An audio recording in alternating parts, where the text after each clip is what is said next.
Hello everyone, good morning. Welcome to Sanskrit Center of Education, Kumartoli Hazaribagh. I Sandeep sir. उम्मीद करते हैं आप सब ठीक होंगे। तो जैसा कि आप बोर्ड में देख रहे हैं, मोशन क्लास 9 के लिए पार्ट 1। इसके पहले हमने क्लास 9 सीबीएसई के साइंस चैप्टर का मैंने पार्टीशंस किया था फिजिक्स, केमिस्ट्री एंड बायोलॉजी में, और उसमें फिजिक्स का चैप्टर मोशन लिया था, जिसमें आपको केवल कंटेंट बताया गया था कि इस चैप्टर के अंतर्गत पढ़ने क्या क्या है। But now we discuss the topic motion which is indicated on board. तो स्टूडेंट, अगर आप मेरी बात को ध्यान से फॉलो करेंगे तो आपको कोई भी टॉपिक फिजिक्स में या कोई भी न्यूमेरिकल आपको डिफिकल्ट नहीं होगा। और जहां कोई डिफिकल्ट लगता हो बाय चांस, तो आप कमेंट बॉक्स में कमेंट करें और उसका आंसर आप तुरंत लें। तो स्टूडेंट, जैसा कि चैप्टर मोशन लिखा हुआ है, एक्चुअली में मानकर चलते हैं कि एक बंदा ए है और दूसरा बंदा बी है। दोनों बंदे के पास एक एक साइकिल है और एक बंदा कोई एम है। दोनों बंदा साइकिल चलाना शुरू करता है, तो एम वाला बंदा थोड़ा देखता है कि एक पीछे रह जा रहा है, तो एम वाला उसे आवाज देता है, थोड़ा भैया मौसम बना, मौसम। एक्चुअली में इस एम के मुंह से निकलता है मौसम, है ना। बोलचाल की भाषा में उसे मौसम लोग कह देता है, लेकिन एक्चुअली में वर्ड होता है मोशन। वो बोलना चाहता है यही मोशन, लेकिन मुंह से निकल जाता है मोशन। दैट इज, हालांकि समझ वही रहा है ना। तो इस मोशन का मतलब गति। हम तो किस केस में गति और किस केस में विराम होगा स्टूडेंट्स, अब हम वो क्लियर करेंगे। तो आप ध्यान देंगे, एक बंदा ए पोजीशन पे है और इस बंदे को बी पोजीशन तक जाना है। तो जो पोजीशन स्टार्टिंग का है उसे हम लोग इनिशियल पॉइंट कहते हैं स्टूडेंट, इनिशियल पॉइंट। और इस पॉइंट को हम फाइनल पॉइंट कहते हैं या टर्मिनल पॉइंट कहते हैं, टर्मिनल पॉइंट। ओके, मान लेते हैं कोई बॉडी का पोजीशन जो है वो किसी पॉइंट, इनिशियल पॉइंट ए पे है, अब उसे बी तक जाना है। तो स्टूडेंट, अगर वो जाएगा तो जाने का वे रास्ता अलग अलग हो सकता है। तो अभी फिलहाल मान लेते स्टूडेंट कि ये ए से बी की ओर इस ऐसे गया, तो ए से बी तक कुछ डिस्टेंस ट्रैवल किया, कुछ तो डिस्टेंस होगा। अच्छा स्टूडेंट, आप ये बताएं, अगर कुछ डिस्टेंस अगर होगा तो ये पोजीशंस ऑफ पार्टिकल अगर ए पे थी, अब बी पे पहुंच गया, तो क्या जाने में कुछ तो टाइम लिया होगा, लिया होगा ना। तो टाइम बिल्कुल बिल्कुल 100%। अगर आप एक पॉइंट से दूसरे पॉइंट तक थोड़ा बहुत भी अगर जा रहे हैं तो जरूर सेकेंड टाइम ही क्यों ना हो, लेकिन टाइम जरूर लेगा। तो टाइम के साथ साथ अगर कोई भी पार्टिकल या कोई भी ऑब्जेक्ट या कोई भी बॉडी का पोजीशन अगर वो चेंज कर जाता हो तो उस केस में उसे मोशन कहेंगे। और यदि टाइम के साथ साथ अगर कोई भी बॉडी का पोजीशन किसी इनिशियल पॉइंट से फाइनल पॉइंट तक नहीं होता हो तो उस केस में बॉडी को रेस्ट में कहेंगे। तो मोशन क्या हो जाएगा स्टूडेंट्स, मोशन क्या हो जाएगा, if the position of a particle from a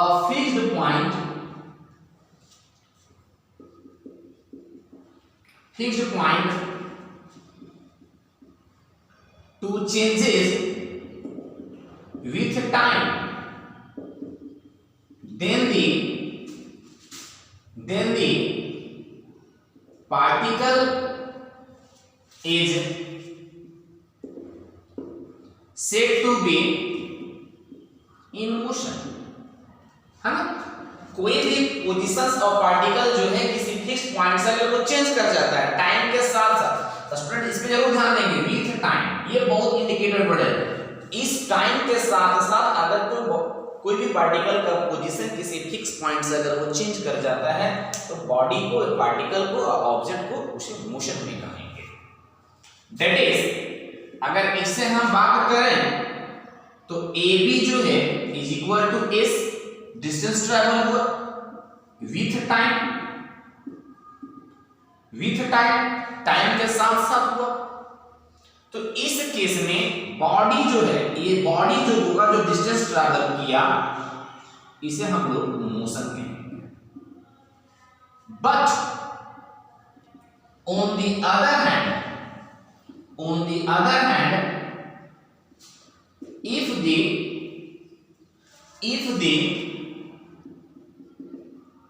position of a particle from a fixed point, does not changes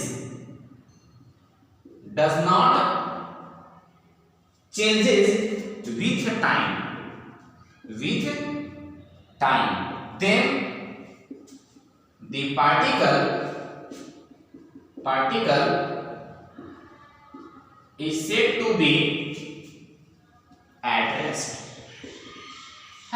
यहां पे क्या देखा जा रहा है स्टूडेंट्स, यहां भी फिक्स पॉइंट से है, वहां भी फिक्स पॉइंट से, लेकिन वो टाइम के साथ साथ अपने पोजीशंस को चेंज कर लिया, लेकिन ये टाइम के साथ साथ पोजीशंस को चेंज नहीं कर पाया, तो उसे बॉडी को क्या में बोलेंगे, रेस्ट में बोलेंगे। जैसे कि जिस घर में आप रहते हो वो घर भी है ना, टाइम तो इंक्रीज कर रहे हैं लेकिन क्या घर डेवलप कर रहे हैं, क्या आगे घर जा रही है क्या, तो उस केस में रेस्ट में कहा जाएगा।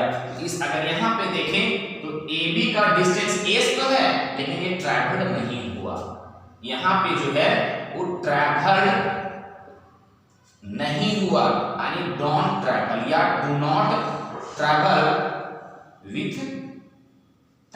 टाइम के साथ यहाँ ट्रैवल नहीं हुआ, तो इस केस में बॉडी को हम लोग क्या में बोल देंगे, रेस्ट कर देंगे।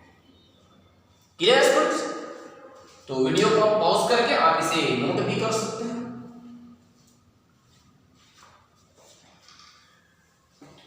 अब इसके बाद स्टूडेंट्स अब यहां पे बात करते हैं कि कोई भी पोजीशंस, कोई पार्टिकल्स का अगर चेंज कर रहा हो, हाँ टाइम के साथ तो उसे मोशन में जरूर कहेंगे, लेकिन अगर चेंज नहीं कर रहा उसे रेस्ट में कहेंगे। लेकिन कभी कभी आपने सुना होगा कि कोई एक कांस्टेंट स्पीड से चल रहा होता है। कांस्टेंट का मतलब जैसे कि एक समान, है ना, तो उसके लिए एक टॉपिक यहां से उभर कर सामने आएगा students, uniform and non uniform motion.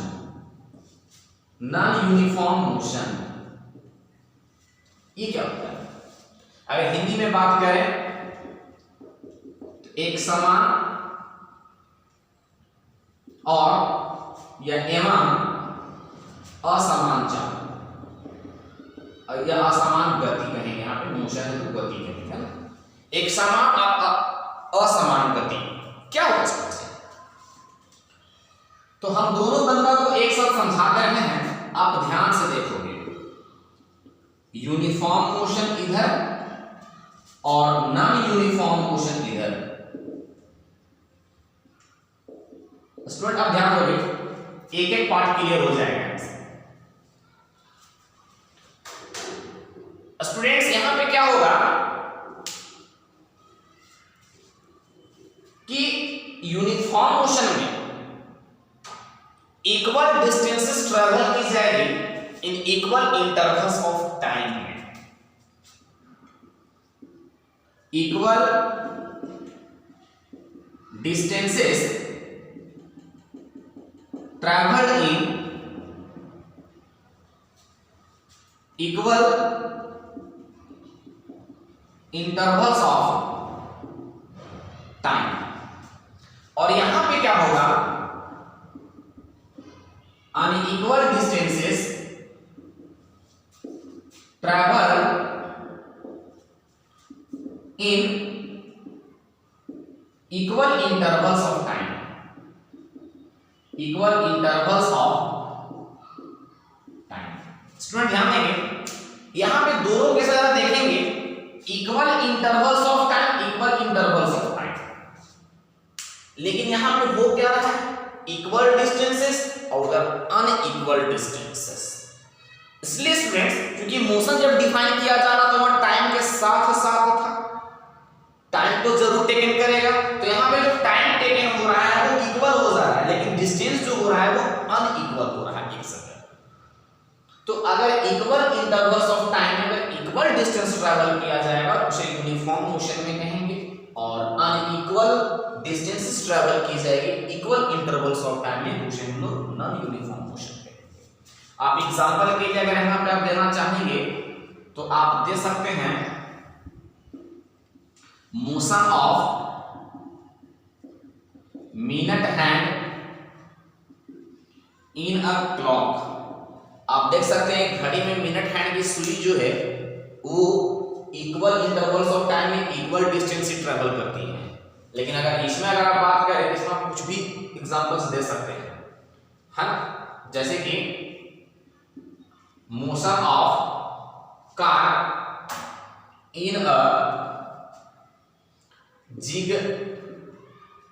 Zag path, है ना, जिग जैग पाथ, टेढ़ी मेढ़ी रास्ता में अगर कार की मोशन होगी तो इक्वल इंटरवल्स अगर टाइम लेते हैं तो वहां पे अनइक्वल डिस्टेंसेस ट्रैवल होगा। जैसे कि अगर और शॉर्ट फॉर्म में कैसे समझना चाहेंगे तो आप इधर समझेंगे ये आपका डिस्टेंस है और ये आपका टाइम है, इधर भी ले लेते हैं बच्चों, ये आपका डिस्टेंस है और ये आपका टाइम है। चेक कर लेंगे, सपोज करते हैं 5 किलोमीटर का डिस्टेंस गई है, सपोज करते हैं 2 आवर में, तो अगला 10 किलोमीटर जब जाएगी तो ये कितना हो जाएगा 4 आवर। अगर अगला 15 किलोमीटर जाएगी तो ये कितना हो जाएगा 6 आवर। आप देख सकते हैं टाइम यहाँ पे इक्वल बढ़ रही है, 2 से 4, 4 से 6, तो आप डिस्टेंस भी चेक करेंगे 5 से 10, 10 से 15, तो यहाँ पे भी डिस्टेंसेस जो भी है वो भी इक्वल में चल रही है।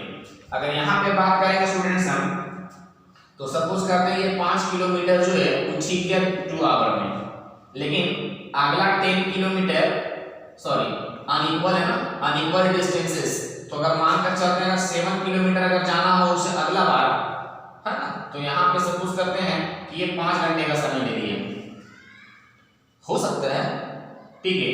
अगर मानकर चलते हैं अगर 12 किलोमीटर जा रही है 12 किलोमीटर, तो सपोज करते हैं 7 घंटे का टाइम ले लिए, सॉरी यहाँ पे 4 घंटे का टाइम लिया, यहाँ पे 6 घंटे का टाइम ले लिया। तो चेक करेंगे स्टूडेंट्स, यहाँ पे इक्वल इंटरवल्स ऑफ टाइम हो रहा है, 2 से 4, 4 से 6, तो 2 घंटे की इंटरवल चल रही है, लेकिन यहाँ डिस्टेंस आप देखेंगे अनइक्वल हो जा रहा है, तो इस केस में अनइक्वल डिस्टेंस ट्रैवल किया गया। अब ध्यान दोगे इसका रेशियो और उसका रेशियो दोनों का हमेशा कांस्टेंट होगा, और इसका रेशियो उसका रेशियो जो हमेशा कांस्टेंट नहीं होगा, इसका रेशियो कांस्टेंट होगा। T1/T2 और T2/T3 करेंगे तो ये हमेशा इक्वल होगा, लेकिन इसे इधर करेंगे तो ये वाला T1/T2 T2/T3, और इधर से अगर हम बात करेंगे D1/D2 और D2/D3 तो हमेशा ये कांस्टेंट रेशियो में आएंगे, लेकिन उसका कांस्टेंट रेशियो नहीं होगा, उस कारण से इसे हम लोग नॉन यूनिफॉर्म कहेंगे, उसे यूनिफॉर्म कहेंगे। अब इसके लिए स्टूडेंट्स हम ग्राफ भी आप शो कर सकते हैं, इसी बेसिक थिंग को लेकर के हम ग्राफ भी ड्रॉ कर सकते हैं। तो वीडियो को पॉज करके आप इसे नोट भी करें। स्टूडेंट्स आप इनका ग्राफ देख सकते हैं, तो यहाँ पे लिख सकते हैं कंक्लूजन, फिर बाद में आएंगे। आप ग्राफ देख लेते हैं, graph for uniform motion, uniform motion के लिए ग्राफ कैसा होगा स्टूडेंट, जब भी आप ग्राफ ड्रॉ करेंगे मोशंस का तो आप हमेशा याद रखोगे x axis that is horizontal पे आप हमेशा टाइम को दिखाओगे, और जो वाई एक्सिस जो होगा ना उस वाई एक्सिस पे आप डिस्टेंस दिखा सकते हैं, स्पीड दिखा सकते हैं, वेलोसिटी दिखा सकते हैं, लेकिन हमेशा आपका एक साइड की हॉरिजॉन्टल लाइन पर आप हमेशा टाइम को ही शो करोगे। तो सपोज करते हैं स्टूडेंट्स, ये आपका हॉरिजॉन्टल लाइन है, दैट इज एक्स एक्सिस, और ये आपका मान लेते हैं वाई एक्सिस है, और जहां पे ये मीट करती है उस पॉइंट को हम लोग ओरिजिन कहते हैं। याद रखो स्टूडेंट्स, इसको ओरिजिन कहा जाता है। अब देखते हैं यूनिफॉर्म मोशन के लिए ग्राफ 2 आवर 4 आवर 6 आवर दोनों का इंटरवल चल रही है 2 4 6 मान लेते हैं, ये 2 ये 4 ये 6 का, ये 5 10 15 का चल रही है, 5 का इंटरवल चल रहा है 5 10 15। टाइम इधर ये आपका टाइम हो गया है ना, टाइम क्या में भाई, तो इन आवर्स में ये वाला, और वाई एक्सिस पे किसे शो किया जा रहा है, डिस्टेंस को, ये डिस्टेंसेस को शो किया जा रहा है क्या में है, तो इन केएम मींस किलोमीटर पे। तो बताइए स्टूडेंट्स, 2 आवर में 5 किलोमीटर, 2 आवर में 5, अगर इसे रिप्रेजेंट करें तो शायद यहां पे ये बंदा आएगा है। अगला 4 आवर में 10 किलोमीटर, 4 आवर में 10 किलोमीटर लगभग यहां आएगा, और 6 आवर में 15 किलोमीटर, 6 आवर में कहां जा रहा है, यहां पे जा रहा है। तो स्टूडेंट्स आप चेक कर सकते हैं इसका जो ग्राफ जो जा रही है इस तरीके से, वो कैसा गया, एक स्ट्रेट पाथ, स्ट्रेट पाथ यानी एक लीनियर हो गई, रैखिक सीधा। लेकिन जब इस बंदे का बात करेंगे तो इस बंदे का ग्राफ कैसा होगा स्टूडेंट्स, सिमिलरली इसी का अगर हम ऐसा बात करें, यहां पे अगर हम बात करते हैं 4 नन यूनिफॉर्म मोशन के लिए, तो ये आपको पता है ना, ये एक्स एक्सिस है और ये आपका वाई एक्सिस है, और ये आपका टाइम को इंडिकेट कर रहा है, ये आपको डिस्टेंस को इंडिकेट कर रही है, जैसा कि वहां शो किए हम 2 आवर, मान लेते हैं ये 2 है, ये 4 है, ये 6 है। अब इधर 5 7 12 इधर तो कांस्टेंट तो है नहीं, तो सपोज करते हैं कि आप 2 का ले सकते हैं या 3 का ले सकते हैं। चलिए 3 का लेते हैं, 3 6 9 12, तो ये 3 ये 6 ये 9 और ये 12। स्टूडेंट आप ध्यान देंगे, ये 2 ये 4 ये 6, 2 आवर में कितना 5 किलोमीटर, लगभग 5 यहाँ पे आपका आएगा, सब कुछ करते हैं। फिर 4 में 7 लगभग कहाँ जाएगा, 4 में 7 लगभग थोड़ा सा ऊपर जाएगा, इस तरीके से आएगा है ना। और 6 में कितना जा रहा है, 12, 6 में 12 लगभग यहाँ जाएगा, क्लियर है, 6 में 12 लगभग यहाँ जाएगा। तो जरा चेक करें इसका ग्राफ जो स्टूडेंट्स वो कैसा जा रहा है, इस तरीके से जा रहा है। तो ये वाला जो जा रहा है ग्राफ, ये ग्राफ को एक्चुअली में स्ट्रेट पाथ पे तो आ नहीं रही है, तो इसे हम लोग कर्व लाइन कहेंगे। ये ग्राफ ऐसा हुआ, ग्राफ ऐसा भी इंडिकेट हो सकता है। तो यहां से आप क्या सीखें स्टूडेंट्स, कंक्लूजन्स अगर हम बात करें तो कंक्लूजन्स क्या निकला कि यूनिफॉर्म मोशन के लिए जो ग्राफ होगा वो हमेशा एक लिनियर पाथ होगा, स्ट्रेट पाथ होगा। तो इसका फर्स्ट में आप दे सकते हैं, यूनिफॉर्म मोशन के लिए ग्राफ कैसा होगा, स्ट्रेट होगा स्टूडेंट्स। और अगर हम बात करते हैं नॉन यूनिफॉर्म, तो नॉन यूनिफॉर्म के लिए कैसा होगा, हमेशा ये कर्व लाइन होगा। ये बात याद रखोगे, जैसा इंडिकेट किया गया है।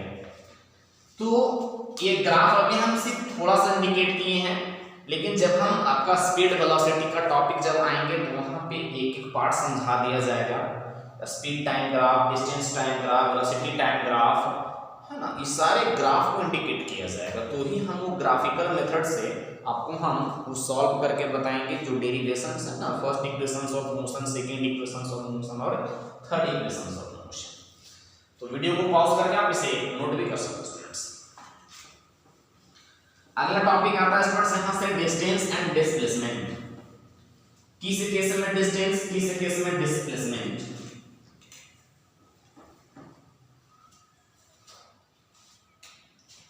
एक टॉपिक आते हैं स्टूडेंट्स यहां से distance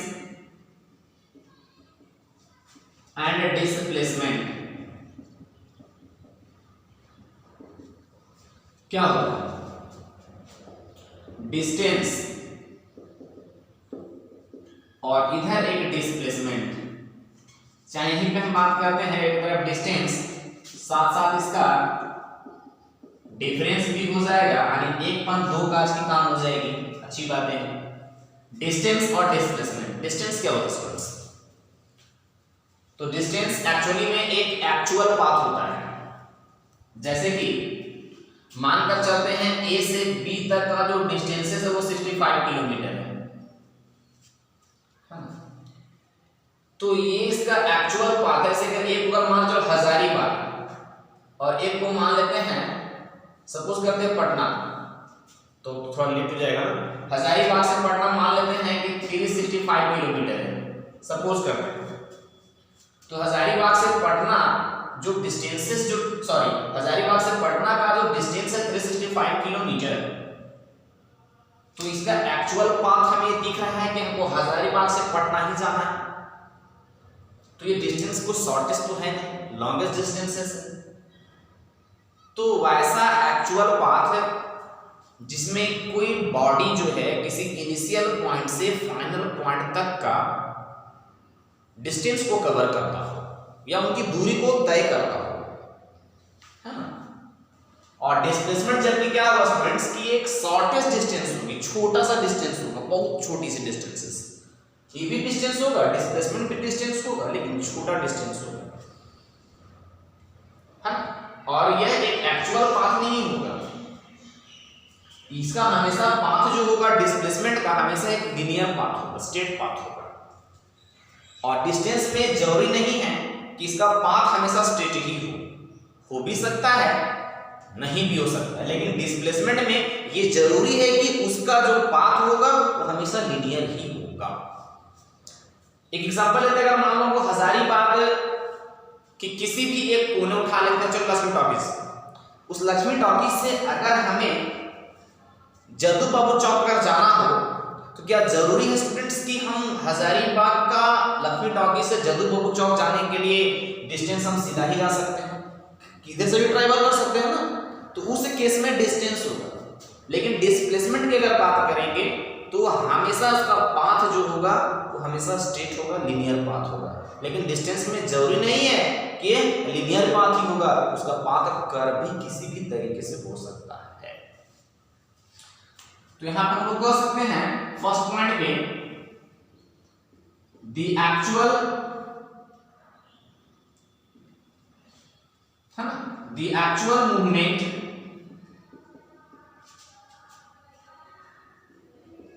of a body travel from a fixed point to another point, है ना। या एक्चुअल मूवमेंट को अगर एक्चुअल पाथ भी कर सकते हैं, यहाँ पे आप स्टूडेंट हमें पाथ भी डाल सकते हैं, एक्चुअल पाथ, क्लियर। और यहां पे क्या होगा students, the shortest distance travel by a body from a fixed point two another point, है। अच्छा स्टूडेंट्स, एक चीज और हम आगे पढ़ेंगे स्केलर और वेक्टर क्वांटिटी, तो उसके बाद हम चर्चा करेंगे। ऐसा डिस्टेंस आपका एक स्केलर क्वांटिटी भी है। Distance is a scalar quantity, और ये जो है डिस्प्लेसमेंट जो है आप, displacement is a vector quantity, है ना। अच्छा स्टूडेंट, बात कर रहे थे इसकी पाथ कैसा होगा, तो लीनियर भी हो सकता है और जिगजैग भी हो सकता है। दैट इज हम कह सकते हैं डिस्टेंस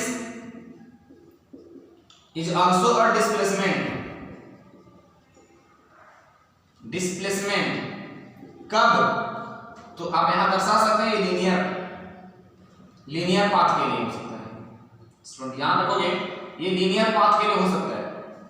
लेकिन यहां पे क्या होगा students, displacement is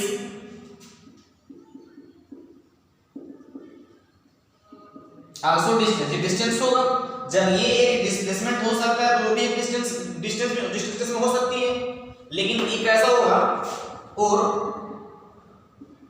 lesser than distance.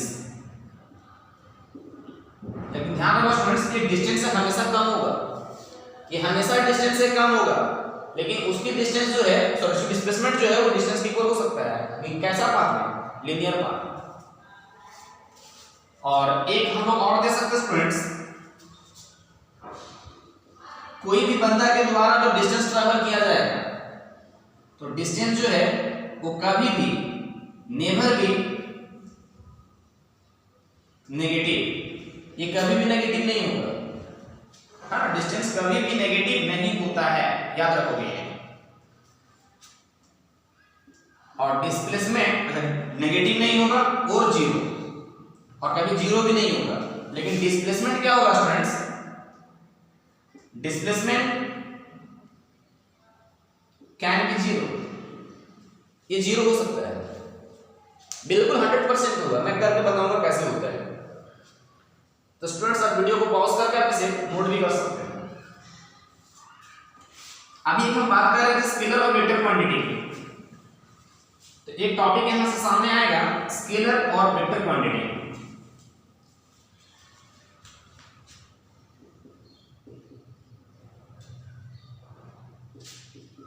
Scalar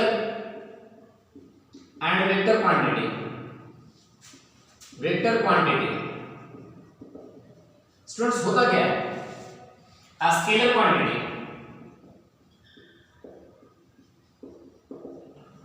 हाँ स्टूडेंट कई बात करते हैं सदिश एवं अदिश राशि, इसे आप लोग सदिश हिंदी समझिए, सदिश एवं अदिश राशि भी कहा जाता है इसे। स्केलर क्वांटिटी क्या होती है? Those physical quantity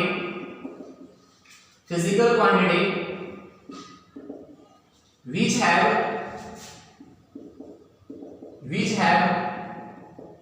only magnitude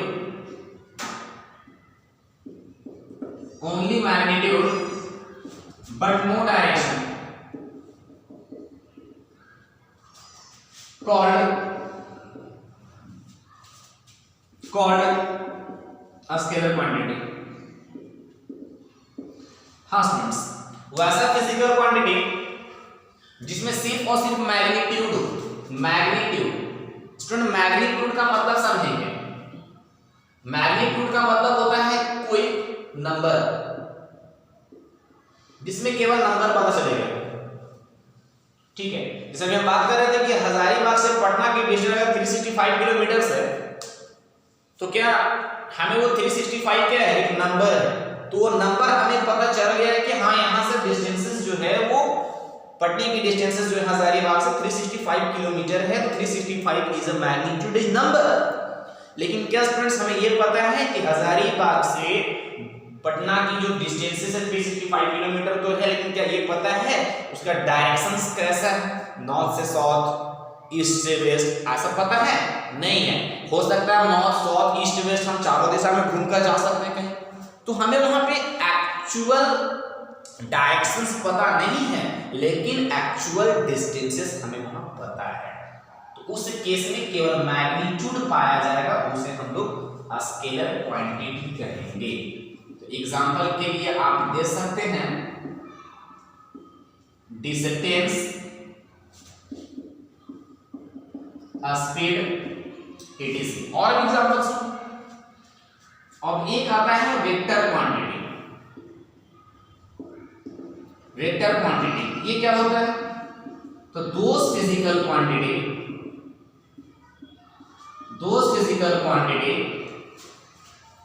हाँ which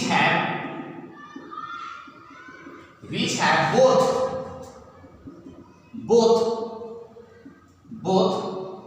magnitude as well as means साथ ही साथ डायरेक्शन called